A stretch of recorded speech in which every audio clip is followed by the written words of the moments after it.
By the time I was 16, my mom was pretty much done parenting me, and that's because I'm from a factory town in central Ohio where if you make it to 16, you can drive yourself to school and the mall and haul your younger siblings around. That's it, you're grown. You're done. There are no further expectations for you. You just go on to get married and have children, and that's what my friends were doing. And so when I was 16, I was a little bit adrift, because I felt like maybe I wasn't going to do that right away, maybe a few years later. But I wasn't sure exactly what I should do in the meantime. No one in my family had ever been to college. Nobody had ever left town. None of my friends were doing any of that. And so the one sort of bright spot I had in my life that was a little bit different was my friend Kelly. And Kelly was 5 years older than I was at the time. We worked together at the gym up the street. And I thought she was the coolest person in the entire world. She had 3 things that I knew were going to be part of my adulthood, whatever form it took. And they were her own place, the ability to buy beer, and a tongue ring. And those 3 things in combination made her literally the most glamorous person in the world as far as I was concerned. And besides that, Kelly had a dream. And her dream was to open her own pet store. And so she had that going over everyone else I knew, that she had at least a plan of where she was trying to go. And we spent a lot of time together that summer that I was 16. And right about the time that we started really hanging out, she also started dating this guy named Roger, and I really liked him. I was 16, he was probably 23 at the time, and he just seemed like such a stable, mature, really had everything going on for him. He was kind of a good old boy, drove a pickup truck and chewed tobacco, but he would fix my car when it broke down and hold the door open, and he was very nice to Kelly. They were very much in love, and besides that, Roger had something that is very attractive to women of all ages, but especially impressed me, and that was a tragic backstory. That's right. He had a fiance who had been killed in a car accident just before he started dating Kelly. And that was part of the reason why they had become so close so quickly. And so it was no surprise when, after only a few months of dating, especially because Kelly was really getting up there at 21, they got engaged. And I was in their wedding, I was the maid of honor. It was not the first nor the last time I was in a wedding in high school, so I knew the routine. For Kelly's wedding, I wore a fire engine red lace dress that we bought at the JCPenney outlet for $12. My partner in the wedding was a man named Squirrel. He was this tall, and he was Roger's best friend. And he fetched me Bartles and James all night, and when there was a dance, he would nestle his face right in my boobs because he was right the right height. It was sophisticated, you guys. Totally sophisticated. And so for the wedding, Kelly's mother gave them a piece of land, and they bought a very nice double-wide trailer, put it on this piece of land their mom gave them, and started collecting animals for the pet store that Kelly was going to eventually open. So hanging out there was pretty fun, right? She could still buy beer, she still had a tongue ring, I could smoke cigarettes out there, which I thought was awesome. And also she had a wallaby and all these snakes and then rats to feed the snakes, and she had all these funky rabbits that were Angora and had this weird fur.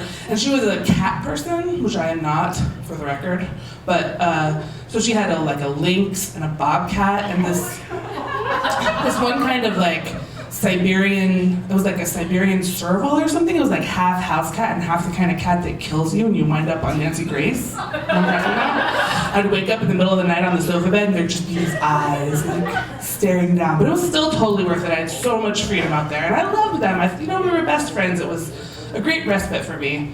And after they'd been married for about a year, I left town for nearly a month. I went to Paris, which was also a big deal for me. First person in my family to have a passport. First person to leave the country, and I had been selling candy bars to myself for 10 years to pay for this trip. So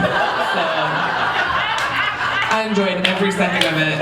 Smelly cheeses, smelly French boys, milk you don't have to refrigerate it. I was done.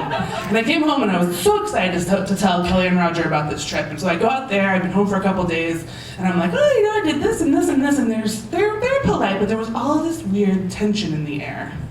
And finally, Roger excused himself very early and went to bed, which was strange. And Kelly said, "There's something I have to tell you."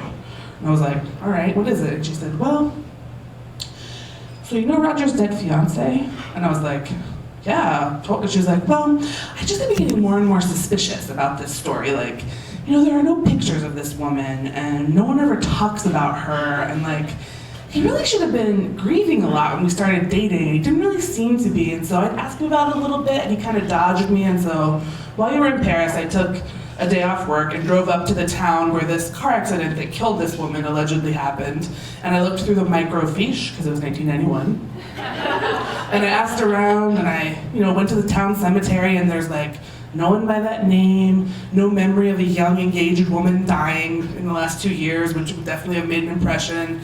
And so I came, and Roger's family never talked about her. It was just very strange. So she came home and she said, Roger, you gotta level with me, like what's going on with this dead fiance story? And he completely broke down. And he was like, I knew you would find out, I knew it would be like this, but part of the story I haven't told you yet is that they met because Roger worked for Kelly's boyfriend, her boyfriend at the time that they met. And he had to fire Roger for not showing up for work one day. So he calls Roger and he's like, you're fired because you didn't show up for work. And Roger said, oh no, you can't fire me because I didn't show up for work because my fiance was killed in a car accident. And I was in the hospital with her, and that's the reason why I didn't think to call you. No cell phones, 1991. And so Kelly's boyfriend, who was a nice guy, was like, oh my God, I'm so sorry, of course, take the time you need for the funeral, and why don't you come out and let my fiance and I make you dinner? And so he sort of like tried to comfort him, and then Kelly started comforting him with her vagina. And it was out with the old boyfriend, in with the new. Next thing you know, you're co-parenting a herd of fainting goats and a wallaby, and you can't come clean. So she's telling me this, and I'm like, we're in the middle of nowhere. These people I've known for years, they're my best friends, and I was like, so I had 3 narratives going in my head. The first one, I was like, Kelly, I'm so sorry, this is terrible, like, do you want to come stay with my mom? Like, I don't know what to offer in the way of, comfort to an adult who's just ruined their life, but whatever. And the second is, I am the worst judge of character in the world. Like, what am I doing in a double-wide trailer in the middle of nowhere, in the middle of the night, with a sociopath whose entire life has just fallen apart? Like, he's gonna come out of the bedroom with an axe and kill us, because that's what people do when their, psychopathic house of lies is exposed. And the other part of me was like, I've got to get the fuck out of this town. Like, this would never happen in Paris. So, things moved kind of quickly after that. Kelly left Roger, surprise. And she decided to get a tattoo to celebrate her independent, single, divorcehood, and she fell in love with her tattoo artist. And so he moved out the day that Roger moved in, and she went on to get many, many, many tattoos, and for their wedding they got a lion, and they named it Hope, because they hoped it didn't get too big. But it did.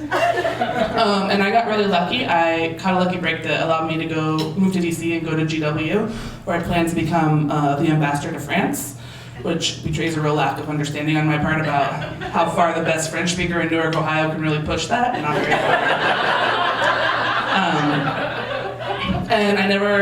and I lost touch with Kelly, and I never saw Roger again after that night. Like, things happened really fast. And so, as an adult, I sort of thought back on it and thought, it was a crazy story when I lived it, but it's a really crazy story to look back on. Like, how do you fabricate a life to the degree that you marry someone who has no idea who you are, right? And I'm like, what lessons can I learn from this? It hit me at a really formative time. It was my last summer at home, it's a big deal. And I think what it is that I should invent a tragically dead fiance for my OkCupid profile and see if I can't get that first marriage under my belt. Thank you.